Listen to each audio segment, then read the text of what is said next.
So this call is going to be recorded and we'll share it with the registrants and also on our email list, et cetera, if you'd like to watch it again or share it with folks in your network who weren't able to join us today.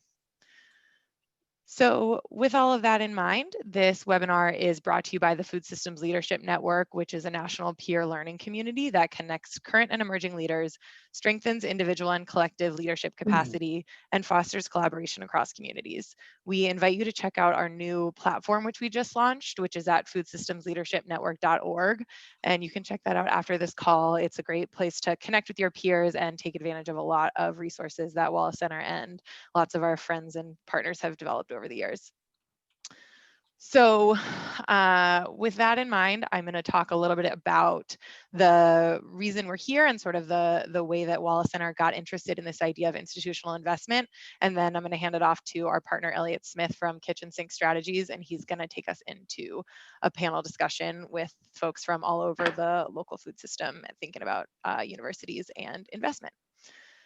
So in the Wallace Center's work supporting value chain enterprises and community-based nonprofit organizations, anchor institutions come up again and again as great partners because they have this unique ability in terms of market demand and also sort of a responsibility as maybe a socially oriented institution to support equitable, local, and sustainable supply chains. You know, they present this huge opportunity on the demand side because a lot of times you'll hear a hospital or a university make a big commitment to buy a certain percentage of local or sustainable food by a certain date. But it seems like a lot of times those things fall short. You hear about the big announcement, you know, we're going to buy 25% by 2025. And then that year rolls around and you don't always hear, hey, we did it. And, you know, part of the reason why is because oftentimes that supply side isn't developed enough to meet that demand for local or sustainable produce. So one of the questions that we're asking with this series of webinars, we're on number 2 right now, is how can institutions invest in that supply side infrastructure, both hard infrastructure and soft infrastructure, so they can realize their goals of equitable, local, or sustainable purchasing. We've learned a lot about this practice. There's a lot of really cool examples of people kind of experimenting and twiddling with these ideas. So our goal with the series is to share both the context of this work and also allow leaders and folks who've been trying to solve these problems for a long time to tell their stories. And you know, the focus here also is really on how this institutional investment can build wealth specifically for Black people, Indigenous people, and people of color, how they can use that market access to really build their businesses to build wealth in their communities. So with that in mind, we're both interested in the sort of like logistics and infrastructure questions here. You know, what do the contracts look like? What does the processing infrastructure look like? But also the power dynamics at play, because a lot of times that's a big determinant in whether or not communities are able to partner successfully with a big institution like university. Also, we just want to acknowledge that Wallace Center is, you know, very much on a learning curve in terms of understanding how complex this infrastructure and this landscape is. And so we just want to acknowledge our friends and partners that have taught us so much about this world, including the Center for Good Food Purchasing, Healthcare Without Harm, Democracy Collaborative, and Farm to Institution of England, who's on the call with us today. So we're just really grateful for partnership there. Real quick, also, this webinar series is part of a larger project that Wallace Center is developing that is going to include an accelerator for organizations and people that are trying these institutional investment projects in their own communities. The application for that closes February 1st, and I'm going to just pop the link to the website in the chat box here so you can take a look at that and learn about what we're looking for and the details of the application. So I'm going to hand it off to our partner, Elliot Smith, who's been working sort of as an extension of the Wallace Center team on researching what institutional investment looks like. And he's been bringing together people and concepts from the financial and community-based side of the work to host these conversations. Elliot was a former Wallace Center Fellow, and he has experience shifting institutional procurement programs and implementing the Good Food Purchasing Program in Central Texas. He's currently working on coordinating value chains in Colorado and the Pacific Northwest. Elliot's the co-founder of Kitchen Sink Strategies, and he brings public, philanthropic, and private sector experience to the work of building regional food economies that nourish people and the planet. And the last thing I'll say is Elliot's also written a really excellent set of articles that dig a little deeper into some of these topics, and we'll be publishing those later this month. So keep an eye out. With that, I think that's it for me. I'm going to hand it to Elliot, and he's going to introduce our panel and ask them some questions. Thanks, Ellie. And thanks, echoing that, everybody, for joining us in just a wild ride we're on right now. So really grateful for each of you taking time to be here. I reduced my Zoom screen to like 3 cubes and it feels really nice. So I encourage you to just kind of dial in and listen. We're going to cover a lot of ground. So while we're dialed in, buckle up. And while it's a 90-minute webinar, we likely won't have time for full-blown question and answer. But the speakers have all very graciously offered to share their contact info, which I just typed into the chat. So if you have any specific questions that come up during the discussion and that you're interested in asking, feel free to reach out to them. We're also sort of going to have a multi-stage conversation. This is intended to be conversational, and think of it like a plenary back in the days when we could have conferences. And we're going to start really by digging in, well, starting at the high level and digging down into the nitty-gritty daily practice of this work, starting with a brief overview of the complicated world that is institutional food. And look at the institutional market channel and how it functions within universities. I'm going to start with Peter, Allison, and Anim Steele to join sort of this ground setting and laying out what the heck we're even talking about. We could spend a whole week on just this. I want to acknowledge that. And many folks, including Farm Institution New England, do a lot more than a week's worth of teaching here. So just couching that we have an enormous problem that we're discussing that is incredibly complicated. We're going to start, especially for the folks who are a little wet behind the ears with farm to institution work, with a high level overview, and then work our way down to, well, what is it like on the ground? So I'll introduce Peter and Anim now, and then we'll start a conversation and move on to some of the practitioner folks who, or as I call you, practitioners. But yes, Peter Allison is the Executive Director of Farm to Institution New England, which is a cross-sector regional network that works in 6 states to transform the food system by mobilizing the power of New England's institutions. He advises several farm and food-oriented organizations at the state and regional levels, and he brings 3 decades of prior work doing sustainability initiatives for nonprofits, public sector, and private sector groups. And he's joining us today from his home in the Cobb Hill co-housing and farm community in Heartland, Vermont. So thanks for joining us, Peter. And Anim Steele is the director of Real Food Generation, which he co-founded in 2008 while working at the Food Project in Boston. Real Food Generation is one of the largest national organizations working at the intersection of youth organizing and food sovereignty. And their programs include the Real Food Challenge, which you've likely heard about, and recently the Uprooted and Rising initiative. And Anim is joining us from Brooklyn, New York, and we are thrilled to have both of you with us today. So we'll sort of cede the floor to you here, and I'm going to ask a question to you first, Peter. To start us off, FINE's been doing this work for a long time. You guys have been developing this work in the New England region for years, and you've acknowledged that the movement still sort of lingers in certain areas due to the lack of some of what Ellie mentioned: regional infrastructure, rigidity in contracting with universities, and other sticking points.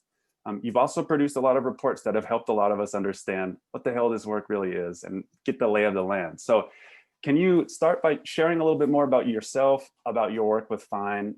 And again, for the folks who are sort of new to this or newer to this, can you provide a brief overview maybe of some of the core principles of farm to institution work, and specifically maybe identify some of the key barriers for small and regional farmers to get into this work?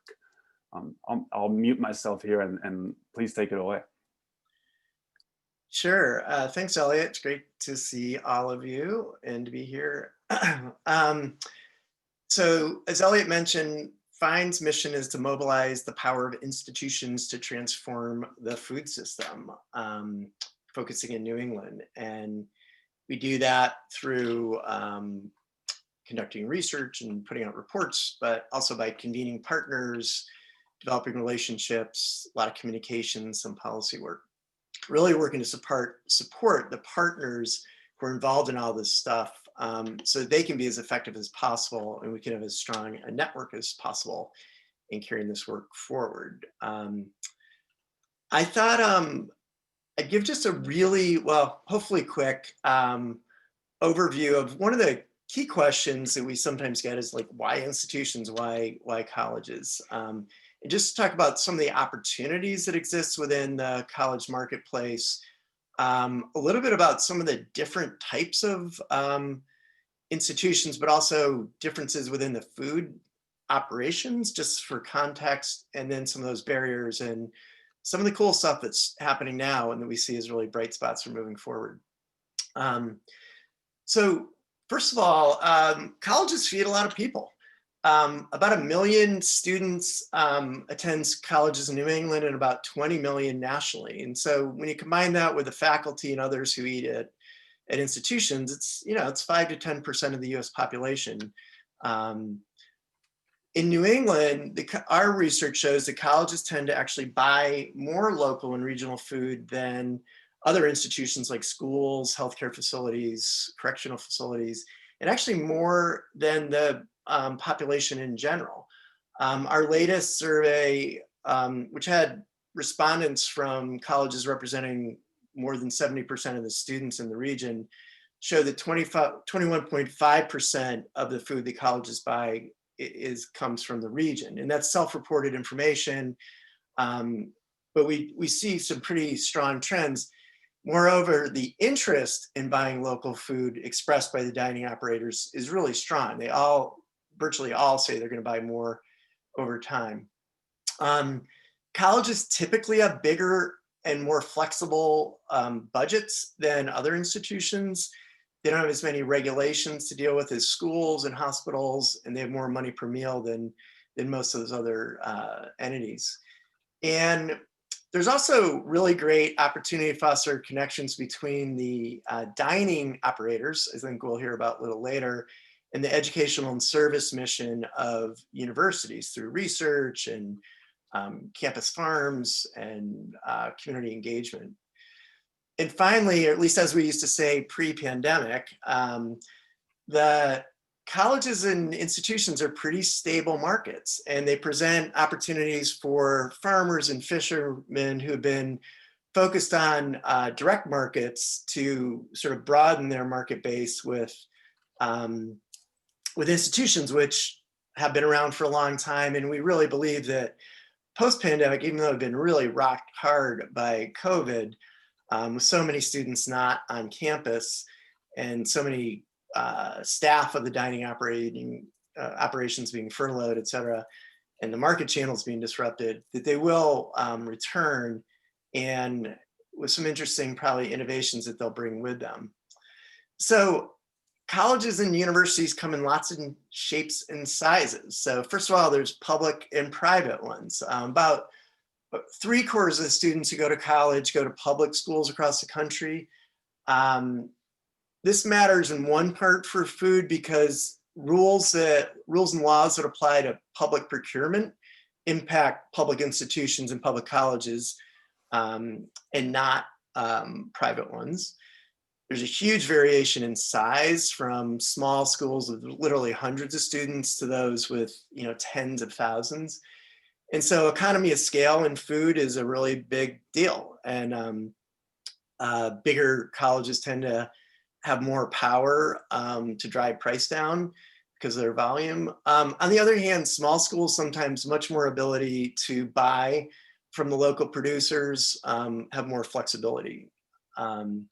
And then there's this whole thing around operator type. There's self-operated facilities and those who are operated by food service management companies. Self-op, as it sounds, means that the college runs the food service and the dining operators work for the college. And with food service management companies, they're companies contracted by the college to run the food program. Sodexo, Aramark, Compass are the three really big ones, although there's dozens and dozens of others that service the college communities. And then within food service management companies, there's all sorts of different types of contracts and issues, which I won't go into a lot of detail. Actually, Aneem's group, Real Food Generation, as well as FINE, has done a lot of work looking at these companies and their contracts and the issues that they present. But one thing I will mention is that a key issue that distinguishes these contracts is who pays for the food. So some of the contracts, the college actually pays for the food and just hire the company to run the program. And that gives them a lot more flexibility if they say, you know, the University of Maine wants to buy lobster for the parents' weekend or homecoming or something like that, they can do that. Whereas food service management companies, where the cost of the food is built into their contract, are really much less flexible to sort of make changes that are going to increase the cost of food.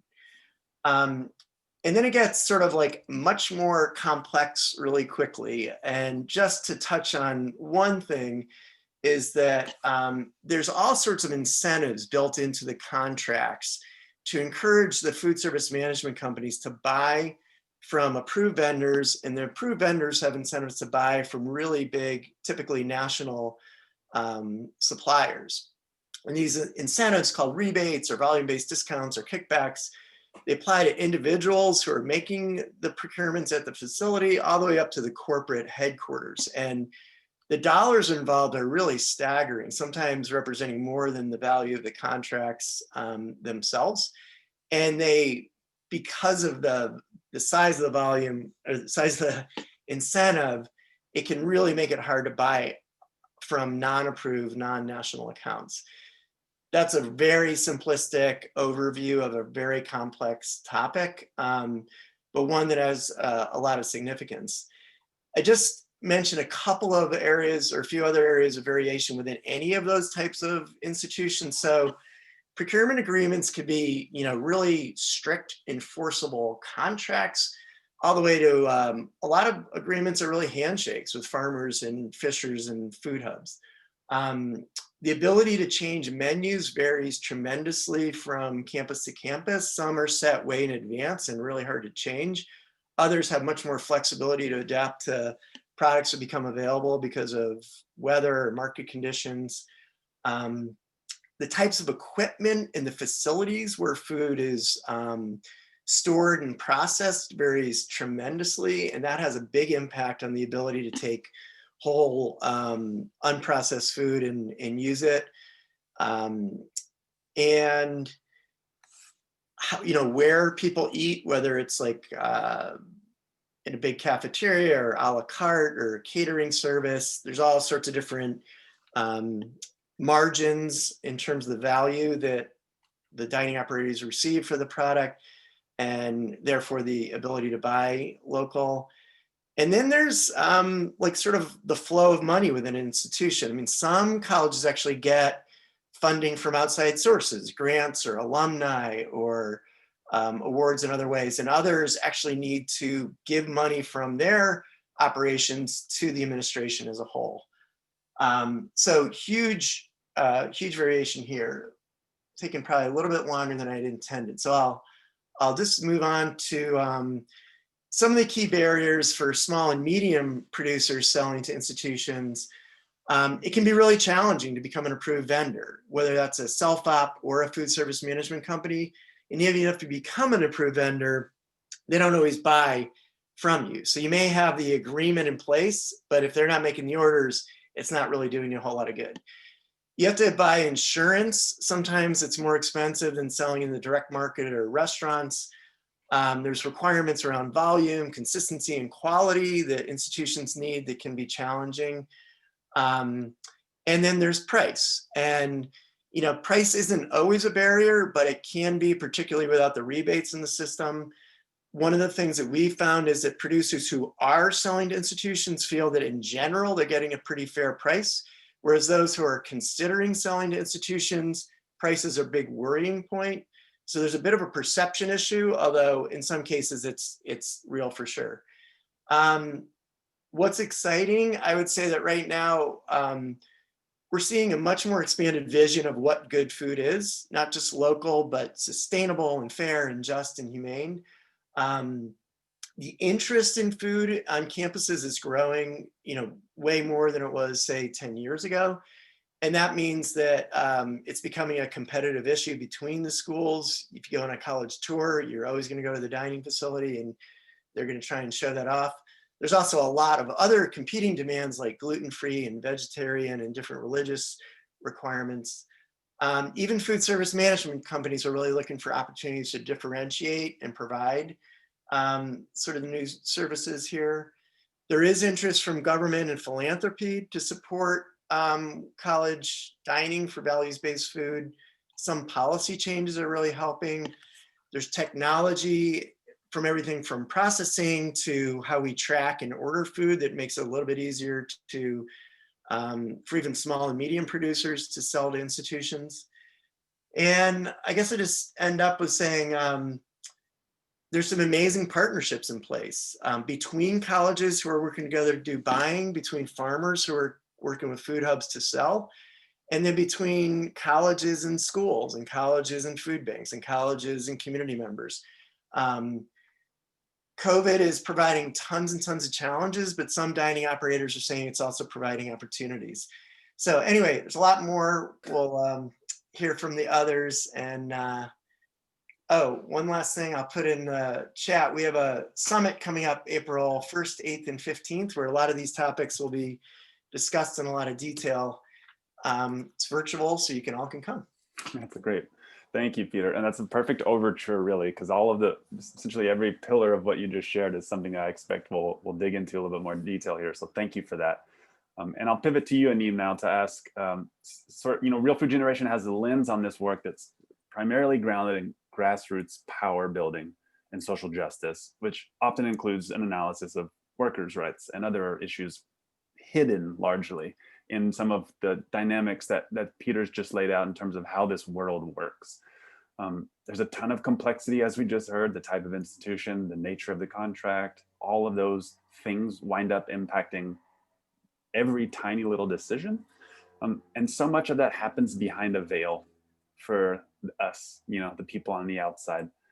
So through the Real Food Challenge and your data activism, you've helped lift the veil a little bit for a lot of us in digging into the things like volume discounts that Peter mentioned. So I want to ask you, Anim, what are some components of this work from the perspective and the lens that you bring that get overlooked, important aspects of approaches to this market development pipeline that are important but get overlooked? And then where do you and Real Food Generation as a group see opportunity in addressing some of those barriers that Peter alluded to? Yeah, thank you, Elliot. Thanks, Peter, for that awesome overview. I do want to delve a little bit more into one of those hidden, factors, which is the rebates that Peter mentioned and the kickbacks. Because our work for 10 or so years has been students on campuses campaigning for strong commitments to purchase value-based, food all over the country. And for all the success, we felt like we're also finding that there are times and places where it's not going as we expected, and it's almost hard to like understand why isn't this better? And so the awareness of like this hidden force that's kind of behind the veil, as Elliot said, has been important. And not everyone is on a campus or is an institution that is contracted, but I think it's a little bit helpful to for us all to share some of this analysis so that we are being able to name the full array of things that hold, that make things unfair for so many people, particularly Black and Indigenous and people of color. So I'll only say just a little bit more about it because Peter did a great job in defining it as these rebates, as discounts for high volume purchases. So if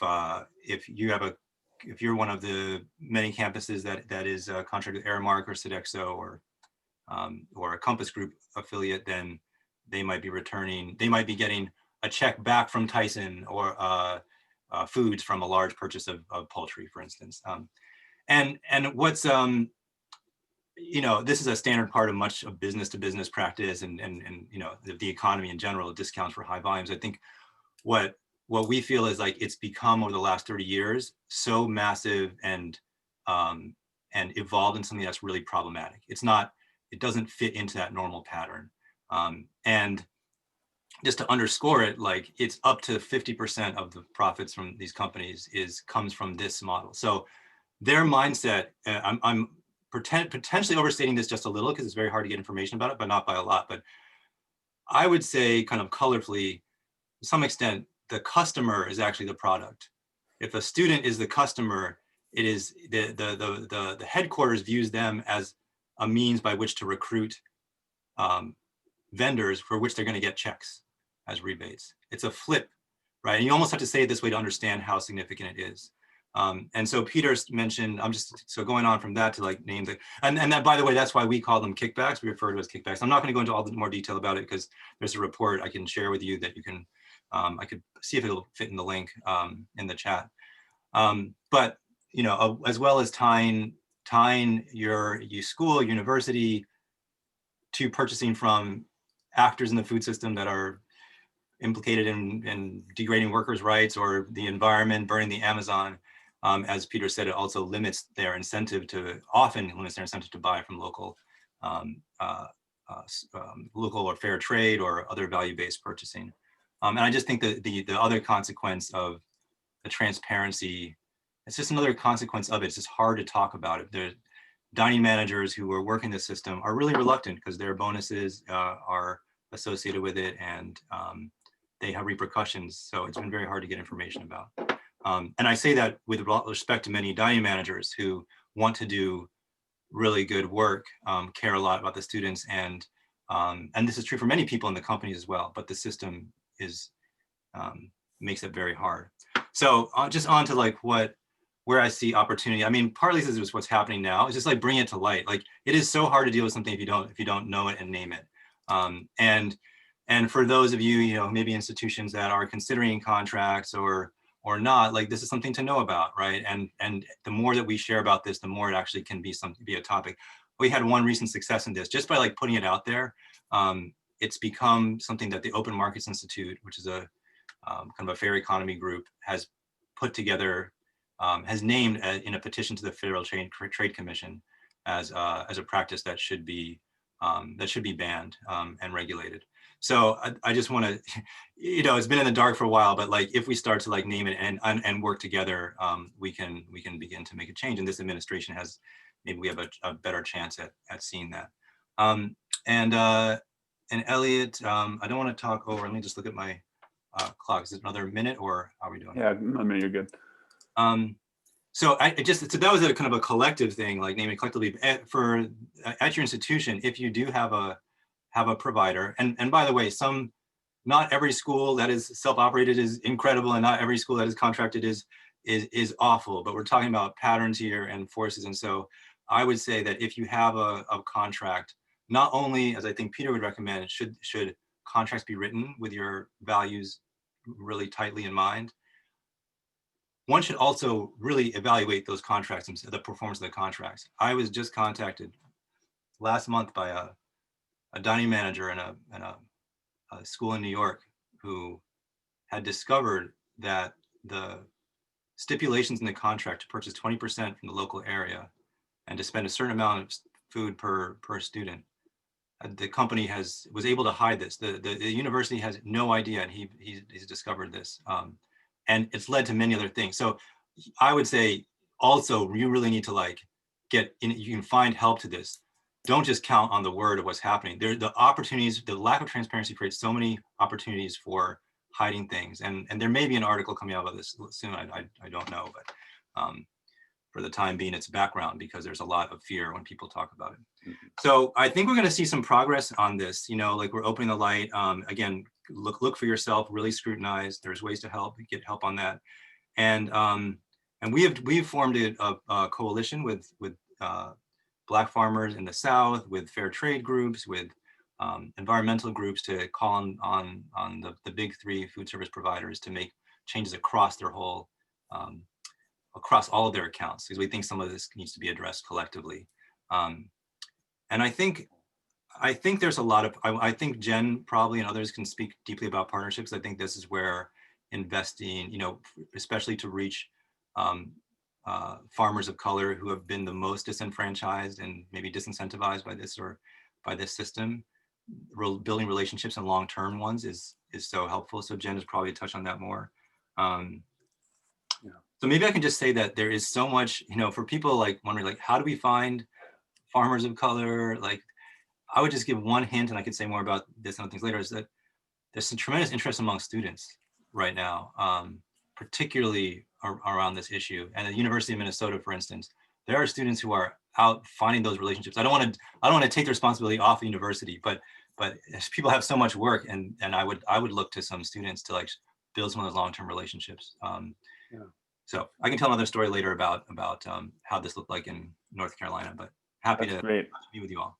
Thanks, Anim. Yeah, really appreciate that. And I hope that we'll have time after each of the rest of the presenters have some conversation about these examples, because boy, it's at the risk of with the wrong connotation, at the risk of making the wrong connotation, trust but verify is an important principle here. But let's turn now. So we got this really great overview. We know that what we're looking at is a dense fog, but we're kind of able to see some of these challenges in a holistic way, thanks to Peter and Anim's layout. Let's turn now to some folks who are doing boots on the ground work here, looking at the institution both from the inside and from the outside. We've got representatives from very different institutions, very different universities, and an outsider working with several institutions and universities to share their experiences. I'm going to provide your intros here, and then similarly kind of like pose a question to each of you, and then we can just sort of talk about some specifics that each of you encounter from there. Starting with Ed Hunt, who's with us. Ed Hunt is the Sustainability Coordinator at the University of North Carolina, Pembroke, at their Thomas Entrepreneurship Hub, which is a business incubator at the UNCP's School of Business. And located in southeast rural North Carolina, the region is predominantly commodity farms. And before that, it was heavy in the tobacco farming world. UNCP is an institution with roots serving the largely Lumbee indigenous population in the area, and it plays a pretty pivotal role in the regional economy, which is struggling like many rural areas against a shrinking population. Ed is a community champion through and through, born and raised in the region, and he's working on the front lines of leveraging the university's resources and relationships to empower farmers to grow the more nourishing food that the area needs. So Ed, welcome. We'll engage in a conversation here shortly. I'll introduce also Brian Snyder, who is the Executive Director of Ohio State University's Initiative for Food and Agricultural Transformation, AKA INFACT. It's a transdisciplinary program housed at the university, which is aimed at designing and implementing food systems that are sustainable, which they define as achieving a balance of ecology, economy, technology, and culture, all to promote the overall well-being of people, animals, and the planet. And in fact, recently announced a partnership with the Council of Development Finance Agencies, which was exciting and will layer into its already vast mission a suite of development finance tools and techniques. Brian has trainings in both theology and business, and he's joining us today from Columbus, Ohio. So thank Brian for being here. And last but not least, Jen Fagel is the co-founder and executive director of Commonwealth Kitchen, Boston-based nonprofit food business development center that's on a mission to build a new food economy grounded in racial, social, and economic justice. She and Commonwealth Kitchen focus on supporting diverse entrepreneurs to start and build food companies and connecting them to the training, infrastructure, and industry that the network requires, and for building the power that those businesses need. Jen's got 25 plus years of experience in affordable housing. She's been a fellow of mine and is very active in her work. And she lives her life by one of my favorite mottos, which is, life isn't about how high you climb or how fast you run, but how well you bounce. So welcome, Jen. And so I'll just open it up to you all. We sort of see y'all as practitioners. You know, you got your boots on the ground in different ways. And I want to start maybe with you, Ed, if you can help us just briefly share a little bit about your story. You know, UNCP has this interesting experience and relationship where the university operates a big walk-in cooler that Sodexo, the food service management company of the university, uses to basically aggregate produce from some of the local farms so that it can eventually get served in campus dining. And when we talked, Ed, it was really clear that your focus in the university is on keeping those farmers in business and helping them thrive economically. It seems clear that that's where your energy is targeted. So tell us, Ed, a little about your story, your work within the university, and how specifically how you work to keep the university focused on supporting that level of the system, that making sure that farmers thrive. Okay. Guys, like Elliot said, I grew up in a community and moved away and came back at the right time. I served about 12 years with the North Carolina Community College system and traveled throughout the state seeing the same stuff, and landed here at UNC Pembroke about 3 years ago with some extra work prior to with the community college here. So some of the stuff that we're doing prior to landing here was working on curriculum development around agriculture. And ag, most folks doesn't realize it, but this university did have an ag program back in the early 70s, and someone thought that it wasn't productive, it wasn't a moneymaker, and that was during a time where commodities were pushing in, and most of the small farmers were getting pushed out. But today, as we look around, more and more people are interested in growing food and becoming part of this local and sustainable, healthier food markets that are out there. So the Thomas Center Hub, we saw this, and we started looking at alternatives of how we can engage our local farmers. So the Hub went out and we bought our own cooler. It's a 16 by 30 walk-in cooler. It runs 24/7. We probably got about 8 farmers who use that cooler. That cooler it's centrally located where farmers can deliver to it. We work in conjunction with FreshPoint. FreshPoint is the point contact where Sodexo buys from. And FreshPoint is in the region 3 days a week here, Monday, Wednesday, and Friday. So they come out of Raleigh, they come here, they drop off, and then they hightail back to Raleigh. They're deadhead back with nothing on board. So this cooler is a logistic, improvement just for FreshPoint. It saves a little bit of deadhead miles. It's also putting a little bit of money back in the community. Well, the Thomas Center Hub, bought the cooler. We pay the electric bill. We also engage our farmers, twice a year on opportunity to get GAP certified. I don't know if you guys are following GAP, but I think as of 1/1/21 here that farmers now have to be Harmony certified to, sell at some of these larger institutions. So most of our farmers right now are all certified, Harmony plus GAP farmers, and these guys are making a halfway decent living right now with the aspect of the cooler. But we've had other buyers come to the table who want to be a part of this program. Those buyers are, of course, Foster Cavendish and Compass and a few others. Cheney Brothers have been here. They've asked, okay, can you bump up the production? Well, right now we're struggling to get more and more people to the table. And, because of what we went through last year, we've kind of, had that hiccup in the road, but we got people calling now. Hey, how can you help us? How can you, go along and us be a part of what you're doing? So we pay this GAP certification for these guys. It's an incurred cost of about $1,600 a year.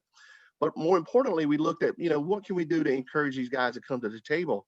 So we've created a shared use equipment program where, these guys can come in and borrow a plastic laying machine, or they can borrow a crop crimper, or any of these tools where they're only going to use this a couple times a year and they can bring it back. I think that's more bang for the buck. Most of my job is around building educational opportunities as well as getting grant money to the table so I can move to the next level. My days are probably 12-hour days where I'm out on the ground 1 minute, and next minute, I'm in front of students teaching, about this sustainable movement that we're in. Robeson County is, it's probably like a lot of small counties throughout the U.S. We probably sustain a poverty rate of 40 to 50% here. Most people don't realize that we live in poverty here. The Lumbee tribe, for you guys who have never heard of the Lumbee tribe, it's a nation of about 50,000 enrolled members. And these folks have been here for years, and, came from tobacco and went to manufacturing, like Elliot said. And, just recently we endured 2 massive floods in the region that no one's seen before. The fall of 16 and the fall of 18 really took tremendous impact on crops, businesses, even our major Interstate 95 was shut down for almost a week before things were settled where folks could start moving again. 95 was probably moving, I don't know, I'd be afraid to say less than, $1 million probably worth of freight a day out there. Mm. So we have two major interstates here, I-95 and I-74, that a lot of freight gets moved on, and we're strategically located where we can service, northbound, southbound, east and west here, and there's lots of opportunity. We've seen a lot of companies come in and they look at the area, and we got lots of potential here. But the key thing that I work in is education and that equipment, trying to get those tools to the table. Brilliant. That's amazing. Education equipment, and as a university, that's very apropos, I suppose. It's in and a very small university, for you to have so much on your plate in such a broad scope of work. That's impressive to say the least. But thank you. We're going to have an open conversation here shortly. I want to pivot to a very different institution, and Brian Snyder, I'll ask you to chime in here. Ohio State is a university that's clearly investing in this work in the long run.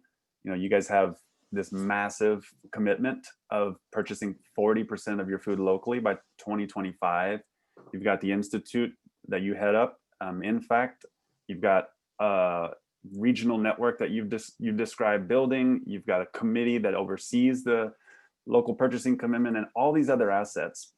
But the university is also like the third largest university in the country, with an enormous number of students, staff, and associated goals and strategies. So I want to ask you, Brian, to share a little bit more about your work at InFact, its goals, and then also with so many competing interests on campus, what's it been like, and how have you navigated starting this work in such a complex institution? What's sticking for you, and where are you foreseeing some challenges? Yeah, and can you see me? Sure can, yeah. Okay, because I think, as you and others there know, Zoom kicked me off the call. Sorry for and that. I had to come back in on my phone in order to get in. So I'm glad this is working. So I think the key word that you use there is massive. And I think that's one of the main points I want to make. This is not exactly a success story that I have to tell. But I think it's very valuable for people to hear about what some of the challenges are in a massive institution, and where progress can be made and where it's difficult. And the first thing to understand is that it's very slow to get anything done. Ohio State has, the last I checked, I think just under 70,000 students, and not only did the university say, well, we're going to do 40% local and sustainable, but they said that we're going to do the whole university. So the amazing thing about that is, even a university with almost 70,000 students, in terms of budget, it's far smaller than other parts of the university, particularly the medical center. So they said, not only are we doing 40%, we're going to do everything. So that the university, as we would all understand that, the medical center, the athletic complex, which is huge at Ohio State. And then we also have a hotel and a series of catering businesses that are kind of generated out of the institution. So they said, we're going to cover all of that. Well, so I would have to say that probably was not the best way to start. It should have been more focused, but nonetheless, we drew together a diverse group of faculty, staff, students, and external partners, and took 2 years to put together a plan. And I need to do a little shout out to Anim, because the Real Food Challenge, as it was known then, was very active on campus and pushing for change in this direction. And we probably would not have gotten where we did get to without that. But nonetheless, the university decided they were not going to work with the Real Food Group, and that we were going to generate our own plan. So we took 2 years working with that diverse group to put together a plan. That seems like a long time, but it was it's a complex institution, a complex goal. So 2 years, I think, was reasonable. It may have been less reasonable that it took the administration 1 full year to review the plan, and then they approved it without any edits. And then a key decision was made that I think is proving to be consequential more than anybody imagined, and that is that then they delegated the implementation to an office and a person that is not otherwise directly involved with food. So in other words, INFACT has not been authorized to implement the plan. So we're doing everything we can to support implementation, and trying to stay in that mix. But our focus is really turned to the external world and building the infrastructure necessary through the creation of a development finance agency that can help to create the kinds of businesses that really would be needed to serve a university of this size and even begin approaching the 40% goal. But there's lots of things that could be said about working with the big university. I already said that they're slow, that they're very complex. I mean, we found that all these different units in the university, not only do they, in many cases, order food separately, but they don't even use the same software, and they don't have the same database to be able to track what purchases are being made. There's been a lot said here about contracting. We're a self-op. We're, like you said, like the third largest university in the country. I don't know if the other two are self-ops or not. We might be the largest self-op.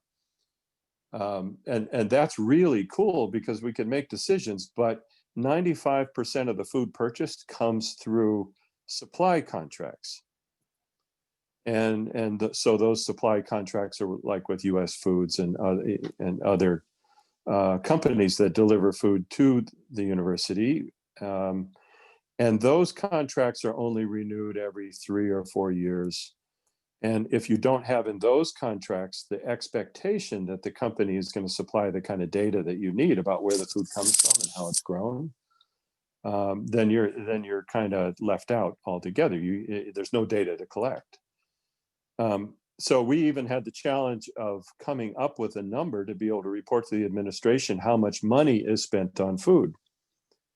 And I don't know that we ever got to the exact answer on that. The answer that we reported was just under $35 million a year.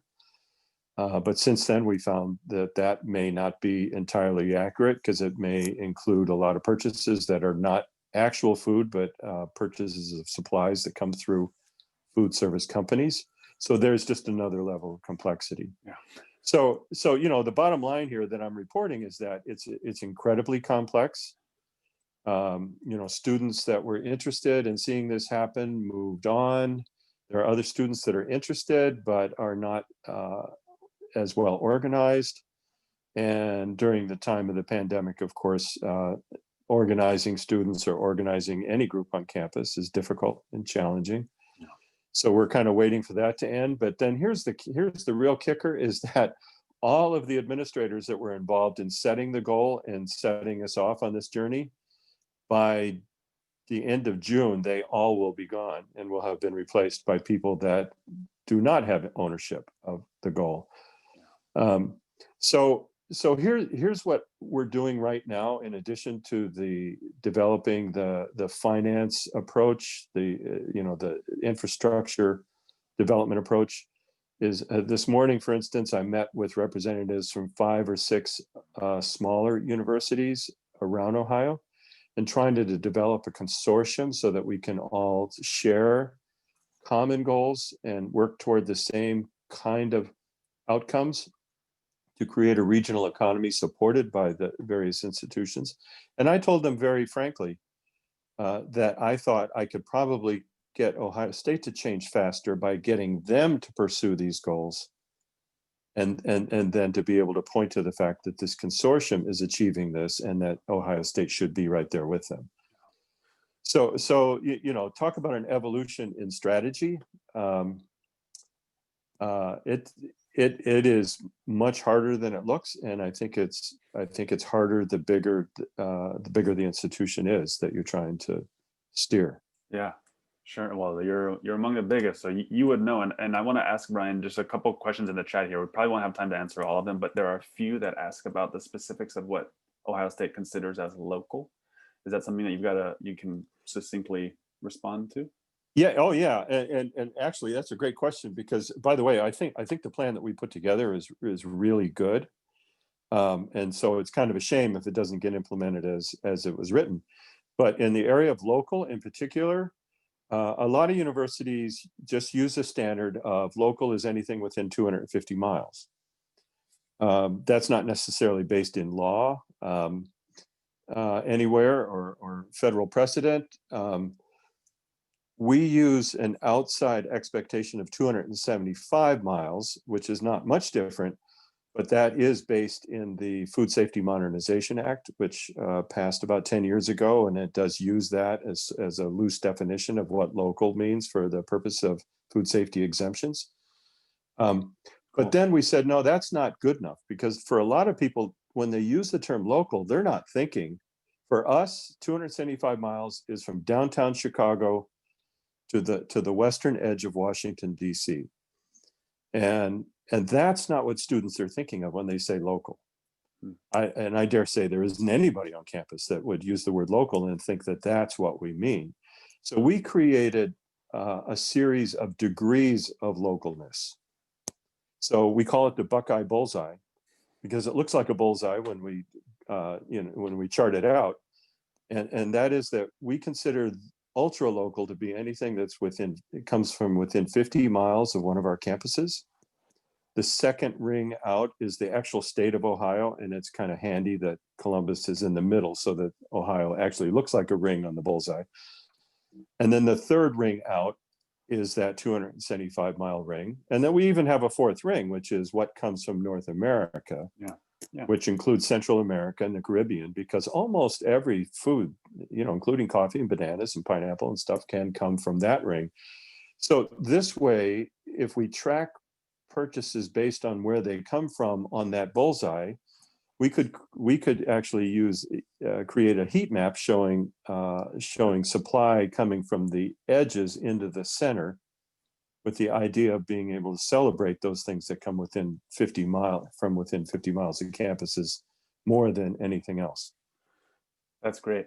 Well, thank you for that. And there's a couple more. I don't know if on your phone. I apologize. I can't look at you and read the questions. So just tell me what they are. It's all good. We're going to pivot to Jen here because I want to give some spotlight to her. But if there are questions that you can respond to in the chat, feel free. And if not, I'd encourage the folks who listed them to scroll up in the chat and find Brian's email and reach out directly. Yeah, please email me. I'm glad to connect with anybody personally. Awesome. And thank you for that layout, Brian. I'm hearing a lot of hammering home the theme of complexity, and that it's second you feel like you got it figured out, you definitely don't have it figured out.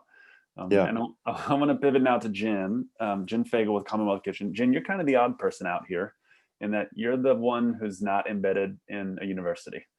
But you work with plenty of them in and around Boston through your work at Commonwealth Kitchen, and including some schools of varying sizes, like the difference between OSU and UNC Pembroke. So you've encountered these constraints in different ways. And at this point, I think in the conversation, everybody's kind of got a sense, at least conceptually, of like what makes it successful. You need farmers that are thriving, making living wages. You need the network of a regional food economy that functions.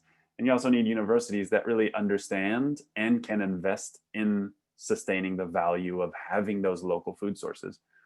But we also need people who can take what's on a farm and get it ready for an institution like a university, like a processor or a incubator like yours. So that also means that there's a lot of networks and relationships at that juncture that are really important. So I want to ask Jen to share a little bit about your story, Commonwealth Kitchen, how it works, why it works. And then if you would share a story or a few about some of those relationships that people have alluded to in your journey of getting into the institutional market with universities. Sure, thanks. Super rich conversation. And yes, I bring a completely different perspective, as is often the case, but that's okay. It'll hopefully make it interesting for everybody. So, Commonwealth Kitchen, we are an economic development organization. I always want to make sure I say that to people, that we happen to be working in food. And so by definition, we find ourselves in the food system, but it wasn't where we started. We started by saying, we want to support Black immigrant women to start food companies as a means to build assets and wealth, as a means to create jobs, and as a means to, here in Boston, to close the racial wealth gap. So it is very much embedded in racial justice, economic justice. But the minute you talk about trying to help somebody start a food company, if you're not thinking about the food system, you're gonna fail. And so the overly simplistic thing for us was, we said, hey, the thing that people need most in order to start a successful food business, not on the farm side, on the business side, is a kitchen. So you guys all know this, right? You do a shared kitchen. It's like a gym membership for food companies. People come in, they get to use your kitchen. And we thought, voila, we've created the opportunity. We have a kitchen. People can come in, they can create a business. They're going to be the next Mrs. Fields, and we can go home. Our work is done.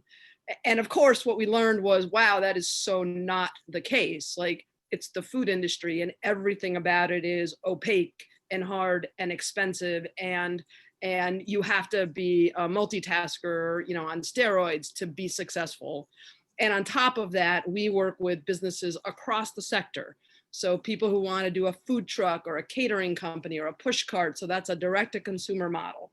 People with product companies, and so that's a, you know, a CPG product. Okay, well, where is it going? Is it going to a college? Is it going to a grocery store? Is it fresh? Is it frozen? Is it shelf stable? Like, what the heck is it? Is it something anybody even knows, right? So we work a lot with immigrant businesses. So, you know, the Shito sauce from West Africa, and the Haitian pickles, like, how do we find markets for this? And so our work is really, we think a lot about saying, our work is partly about the business owner as an individual. What do you need to take a Haitian pickles company and turn that into an actual business? Well, the business owner, they might have a great recipe that they make at home. Well, they have to scale it into a shared kitchen. So what does scaling look like? Very often scaling is chemistry, not math. And so if you just double or triple your recipe, that ain't it. So we need scientists and chefs and you know, people who can do like pH testing and viscosity and all this stuff to help people just figure out how to make their product at scale. And ideally take it from something that is, you know, refrigerated to something that's shelf stable. So it just lasts longer. It makes it easier to move around, right? But then think about what comes next. Well, what's the label? What are the rules for what can be on that label? What are the nutritionals that have to be on that label? And then how and where do I sell it? What is distribution? What's my marketing plan? How do I get anybody to even be interested? How do I price this product? And what are all the margins that go with it? So just on and on and on. The level of complexity it's really quite mind-numbing. So our work is really trying to work with businesses through all of that maze. And so we talk about the journey of the business owner and how do we support them along their pathway from an idea into something that actually might make some sense as a business. And then once they've decided, yeah, you know what? I don't care how hard it is to run a food company. I'm in, I'm all in. Then our job is to figure out how the heck do we get them into enough market share and get their production and production efficiencies set up in a way that they actually can be at scale where they can make money, right? Because we are an economic development organization. My work is making sure that business owner has a business that makes sense for them.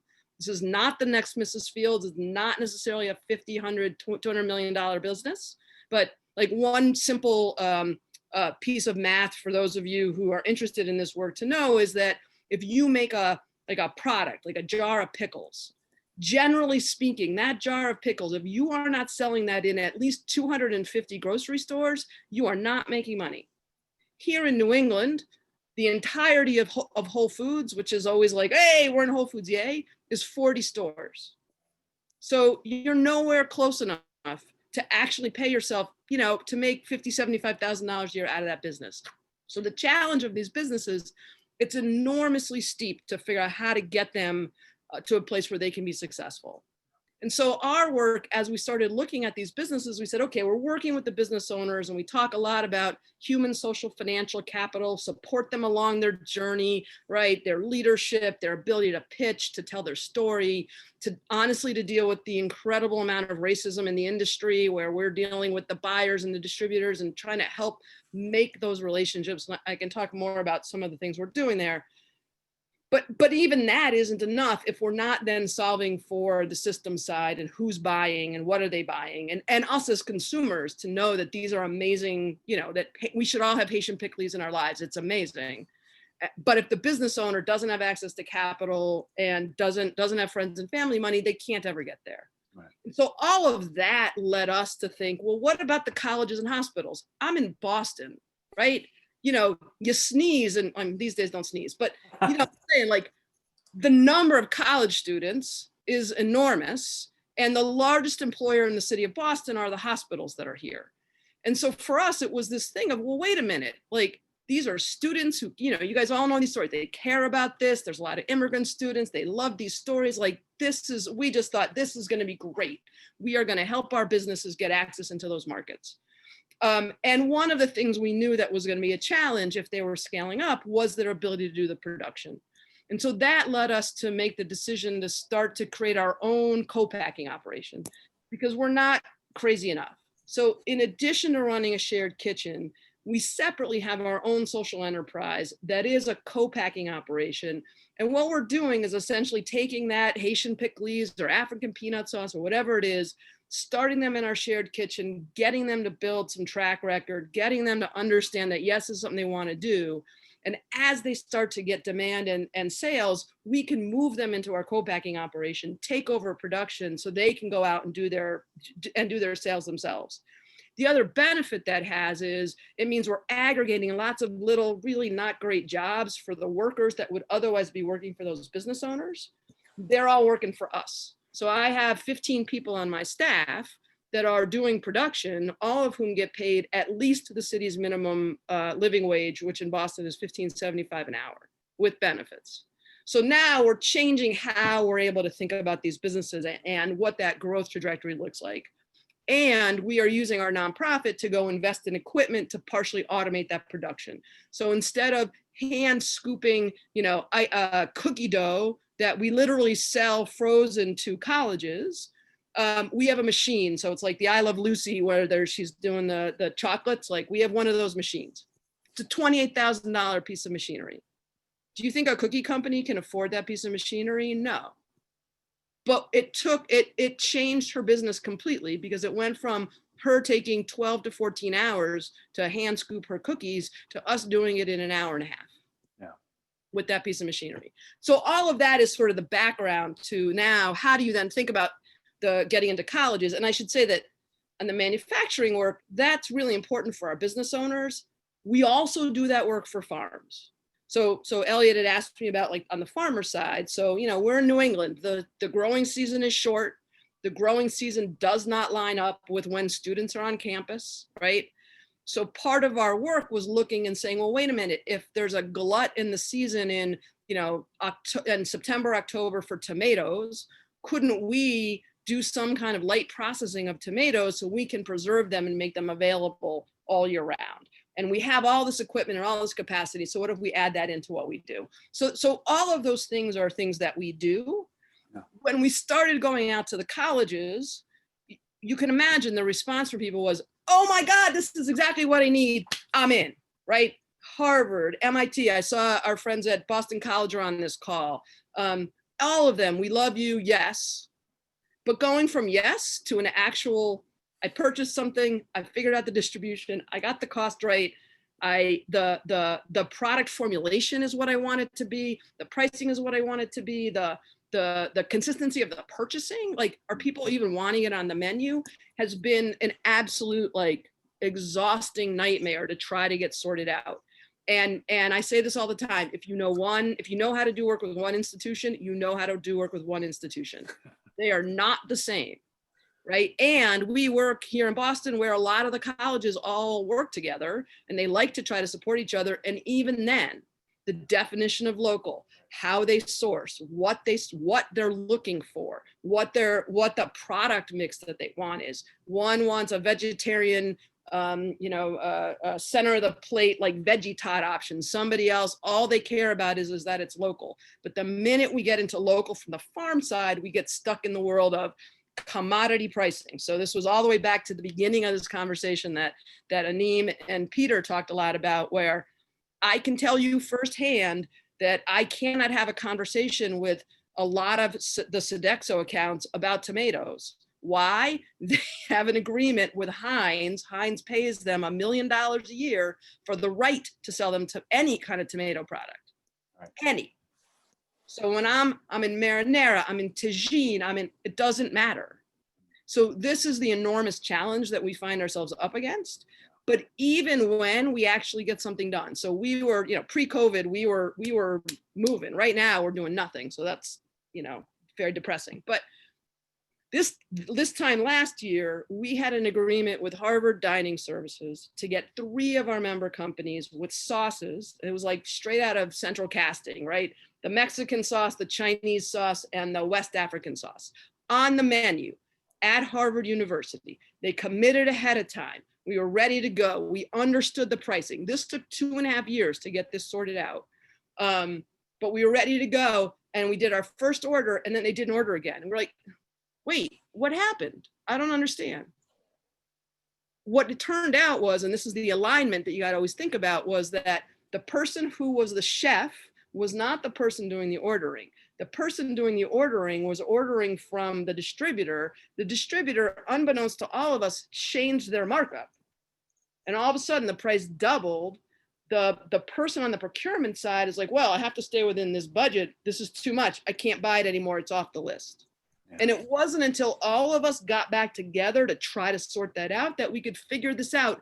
In a case where Harvard had said, yes, we're in, we love it, we're telling stories, we're marketing. Yeah. So even in the case where we had this great partner, it still got stuck. The resolution of that one, to Harvard's credit, was they picked up the phone, they called the distributor, they said, excuse me, distributor, this is the price, because this is what it needs to be. Price got changed, issue got solved. Same thing happened at Umass Amherst. And again, Umass, to their credit, picked up the phone, they called the distributor, they said, this is what we need. And so this is where, I talk all the time about values alignment. Mm-hmm. If there is not alignment along the supply chain about what it is we're trying to accomplish, the rest of it is never going to work. And being very clear up front and having decision makers at the table all the way through. If you can't get there, it will not happen. And trying to figure out how do you all align your resources to get to yes. Yeah. So for example, just one other quick story is that lots of people want to talk about forward contracts, right? Wouldn't that be great if we could have forward contracts? I have yet to find a buyer who is willing to look at a forward contract because they don't really know, is it going to be 5,000 gallons or 6,000 gallons? Is it going to be, and so even that as what seems like a simple thing, getting everybody to kind of agree to some rules of the road at the beginning is really important to get this sorted out. Yeah. So I'll leave it there. I wish that there was a mic that Zoom had that we could just drop right now, because that, from the perspective, I mean, we've heard so much. This whole discussion is riddled with complexity, but just to reflect back, I didn't hear a single person who has been hands-on in this work, knees muddy, you're tired, you've been doing it for years, say it shouldn't be done. So I would love to just reflect back that with all of this learning, there is progress. We're slogging, you're trying, we're learning. And the intent, I think, behind this accelerator that Wallace is launching is to push it even further and to think about that alignment and to think about the power that underpins why some of those decisions just get made and others don't. And so at this point, I want to open it up to all the panelists, just as a moment of reflection, I guess, taking a broad sort of systems view. It's really clear that power is a thing here, from the soil that the farmer uses to the point of sale and everywhere in between. So I'd love to just open up, and if each of you or any of you have questions for other panelists, this would be a great time to ask. But how do you, within your role, be it inside the university or working with universities or working in between universities, how do you think about the role of power in your work and the way that the universities that you're affiliated with purchase and plan to purchase food? What makes it hard? It's a popcorn too. So we have about 15 minutes, and we'll try and incorporate some of the questions from the Q&A, but that feels like a great one to start with. An easy one, right? Well, I'll comment on that a little bit. I think when people talk about power, they often think about an individual or a small group of people that are making decisions and could make things go this way or that way. And they, you know, they may be expressing discrimination or favoritism in making those decisions. But really, in a big institution, power is very diffuse. And I think that that is the main thing to understand, is that I could be standing in an office with the top administrators and they would not be able to figure out who gets to make this decision, you know, on certain things. A university has an administration, but it also has a board of trustees. It also has a faculty, and faculty have a big say in things and can often, you know, vote down things that administration wants to do. And if you're a state university, you also have a state legislature and other stakeholders politically who want to have a say, and often in order to make sure that costs stay low. So the power in that case is exerted in order to decrease the amount of food or the amount of money being spent on food in many cases. So when you're talking about power, it's often very difficult to point in one direction and say, there it is. Yeah. It's all over the place, and it's no place. I think that needs to be understood. I'd be interested to hear from Aneem what you got. Like, you guys deal with this from the student side, like. Yeah, you know, I guess what's coming up, and thank you, you know, Brian, as well for those thoughts. It might not be exactly on power, which is definitely what we sort of think about a lot. I just wanted to reflect that with all the grittiness that we've talked about of this work, you know, Jen has been, Ed, Brian, all of you, especially like highlighted that. Like, I think in kind of like a 10-year segments, like 10 years ago is kind of roughly how much we've been in existence. You know, there was a handful of schools, if you think about universities, who did something. There was no such thing as like a common definition. So a few champions, this and that, you know, and same if you think about at the K through 12 level, there was great innovators, but kind of in a handful disconnected. So as difficult as it is, like 10 years later, we're at a radically different place. We have the level of understanding that we have, including dropping some of our naivete, right? Like that's an important thing. We're at a different level of platform. And in our world, like we're now engaged in a project with Healthcare Without Harm, some of you will know, and Good Food Purchasing Project, and FINE is informing this as well to like unify our standards, like get aligned, like Jen was saying, so that this questions about like, well, what is your definition? I mean, people could still have their local, you know, their own definitions. That's helpful, but to get aligned at that level, so that when we talk to distributors or whoever, we have a common understanding. So we're changing the game. And 10 years from now, we could, you know, I think if we keep this level of conversation up and tension, we could move the ball again that much farther. Yeah, I would just say that getting the right decision makers at the table and who actually can make the decisions is really key. Like we went through a year back and forth with Sodexo on a project that with some hospitals that was potentially a game changer. And we thought we were dealing with the right folks. And we were dealing with the head of sustainability for North America, seems like the right person, and the head of culinary for North America, seemed like the right person. We got through a year of planning with them. We finally got to the start of implementation, and it went to the individual accounts. And at the individual accounts, they were not incentivized that this was what mattered. And the line people, their year-end bonuses and salaries were tied to their ability to meet a budget. And what we were doing by definition was going to cost more. And so it wasn't just that we had the super high level people involved. That didn't do it. When we have the people on the ground who love it, that's not necessarily enough either, because they don't have power.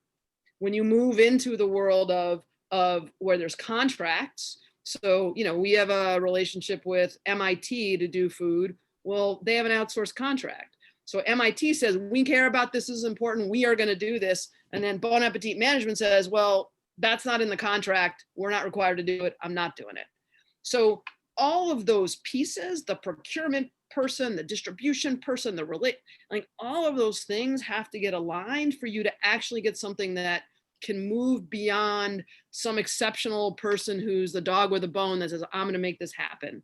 And that's going to get you to the world of rinse, lather, repeat, which is what you want, right? You want to be in a situation where this is just that's our goal. And so far we have found that incredibly vexing to figure out how to get past a one-off strategy and into something that is an ongoing thing. And obviously COVID has, really upended our momentum. We are hopeful that in this moment, as we come back to our partners who we know care about this work, it's not that they don't care. It's that we got to get the right supply chain sorted out and aligned for everybody to come together. And so as we go forward, we want to try to figure out what are the lessons. Well, the lessons are we need the right scale to get the price close enough that the decision makers can go figure out what to do with it. We need enough predictability that it's going to work for them. We need to get the distributors on board earlier so that they understand what's expected of them and we don't end up with those crazy things on the back end. We need to understand from the chefs, do they need it in a pouch? Do they need it in a bag? Is it too saucy? What is it? And getting all of those pieces lined up is and then the power side is you got to have somebody who cares so that they're holding people accountable and there's transparency. So that to me is where this has to go. Yeah, I don't know how to replicate it always, but when you see the success stories, you can look at where the power exists. And it is that alignment of decision maker, interest in it, and usually some other factors. So, you look at example, I was talking to purchasing director at Umass Amherst this morning, and it's like, yeah, there's this huge seed company, but a local grower of potatoes and they're like, we're going to help make that happen. And we're going to commit to buying, those potatoes. And they do the same thing with chicken, and they do it with a lot of produce. They're a big company. The risk to them is relatively low. The interest is high. There's opportunity there. Or this great story where a seafood distributor was able to get, a value-added product with a breaded dogfish to sell to institutions. And the upside is that the fishermen can bring in whatever they're catching those days, use it. When the institutions agree to buy it at a set price, that's actually not the breaded product, but sort of aligning the supply with the demand and normalizing the price. And sometimes it takes policy can help out. So in New York right now, there's this huge reimbursement policy for farm to school. For schools that buy food from New York, they get a 30-cent reimbursement, which is a huge deal for a school meal. And with that, the distributors are saying, oh, we want to help you track your local food purchases, which is usually a huge barrier. But the distributors have this incentive to be reimbursed. To get more business because they're giving the schools food that they can get reimbursed for. So finding those alignments, you can sort of trace the power back when you see it work. Okay. And whether it's replicable or not is, I think, the key challenge. Yeah. But it is, so I see in that case, those are examples of power that's actually a really positive thing. Yeah. There's tremendous opportunity to show where there's power that's a real problem. But yeah, well, there's a couple ways to look at it. That's brilliant. And at its core, the definition of power is work over time, right? The physics, it's just that. It could be, the outcome is up for grabs. And I guess we have just a few minutes before I turn it back to Ellie to close this out. But I want to ask a question, because one of the things that we've talked a lot with the Wallace core team about what we mean when we say investment strikes me as really important here, because in addition to getting the focus on the purchase, as we've all discussed now, there is a litany of things that has to happen, each of which has an entry point for all sorts of folks, from the policy, business, philanthropy. Everybody can get in on every step of the way. So the question I want to ask, in maybe 4 minutes we have, and maybe since we didn't hear from you, Ed, I might ask you first, how do you provide an opportunity, being either inside or around institutions, to point to these opportunities for investment, knowing that just saying buy local, buy local, buy local doesn't get us there? How can you point? Maybe it's getting the plasticware, not plasticware, the equipment that you noted, Ed, but like, how do you point the institution itself towards these opportunities? Oh, let me tell you how we got started. We had a retired Sodexo employee that was working with us and helping us put this together. And he had lots of contacts within Sodexo and FreshPoint and all the other wholesale food buyers. And when we got started, we started looking at the overall issues that we were having with Sodexo. And he opened the doors for us with the local chef. We brought the local chef in and we talked to the local chef. Local chef was all excited about what we were doing and trying to grow the community and trying to buy as much as local as possible. And he talked about, how much potatoes in a week they use and how much tomatoes, those sort of things. And it was really, one of those things for me is like, that's something that we can do real easy. But, of course, I saw the problem is that, we're row croppers and not, sustainable croppers. And so as soon as we, started identifying, what the needs were, we started looking at NRCS and what NRCS can do with equip funds. And we started, writing grants and bringing funds, to the table. So far, our connections with Sodexo is really, bonded because they know that we really mean business because of the cooler we put into place, and also the investment in land that we've done already in 15 acres. And in the year coming 12 months or so, or 24 months, we'll be investing into, probably a $1 million+ project where we are focused in on training new folks to grow product in the region with high tunnels and, other sustainable systems in place. And also we just hired on a livestock person. And with this livestock person, we're looking at, what we can do with pasture raised opportunities in the region. Soil is one of those things that I see from a commodity side, growing up on a commodity side, is that we really got to start teaching what does soil health mean? And the other thing is water quality. I see a lot of issues with water quality. I worked in the industry for quite some time. And, fresh water is getting harder and harder to find. And we really wanted our department to look at, what it means for a sustainable farmer to get fresh water to use on his products. And, with GAP, you guys working with GAP out there, GAP certification says you have to be tested every so many months. And we need all these things to come to the table where we don't have contaminants in our water and our food. And, I see that in the coming future, especially with what COVID has brought to us in the coming future, these food processors are going to be wearing an aseptic gown, face mask, eye covering, hair covering, all that's coming. It's just interesting how fast it's coming. So we made a lot of connections, and I think, like I said, we got to continue working together, sharing the ideas that we're sharing here in this meeting, but more importantly, staying strong with our endeavors to make sure that we make the connections that we need to make. So one of the things I really like doing is, as these guys are moving forward, I've placed probably, 8 high tunnels out in the community, and all these high tunnels, to date are in, they're in service, they're working. We do live in a temperate environment where we're at. We don't get a lot of freezing days, but, I've seen up in the mountains of North Carolina, folks are working with 1-2 acres and making a halfway decent living. Here, we're talking a couple 100 acres for a small farmer. What can a, sustainable farmer do with, 10 acres? Yeah. So we're definitely moving. We've got a lot of work ahead of us. Yeah, I think we all do, Ed.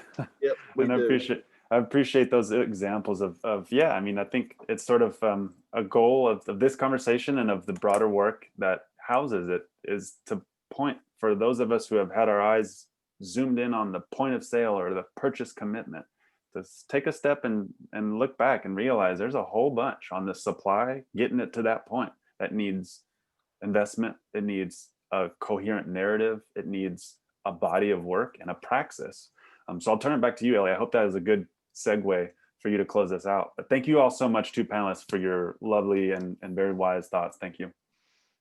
Yeah, thank you all. I learned so much. And one of the things I've been thinking about in our process of trying to understand what institutions can do and what the barriers are is just that there's so much to learn. But we also know, as Aneem was saying earlier, that we've learned so much. So part of the reason why this call has felt so dense is because we have so much knowledge that we've amassed as, you know, a movement, a sector, if you want to call it that. And I think a lot of it is just about putting the pieces together and understanding the landscape so that you can identify where those levers are for you to be able to make change. So thank you all for educating me and this audience. It's been incredibly valuable. And sort of in that spirit of learning, we have one more webinar in this series that's on January 26th. And that's going to be talking about the dollars and cents, about what the financing of this looks like, what are tools that institutions can use to actually make the money work to do some of this, you know, supply chain development. So the registration link for that is right here. And then the final thing that I did just want to reiterate is that this whole sort of research project is meant to undergird an accelerator that we're launching this spring to help people that are trying to crack these nuts, trying to get institutions to really come to the table and put some skin in the game.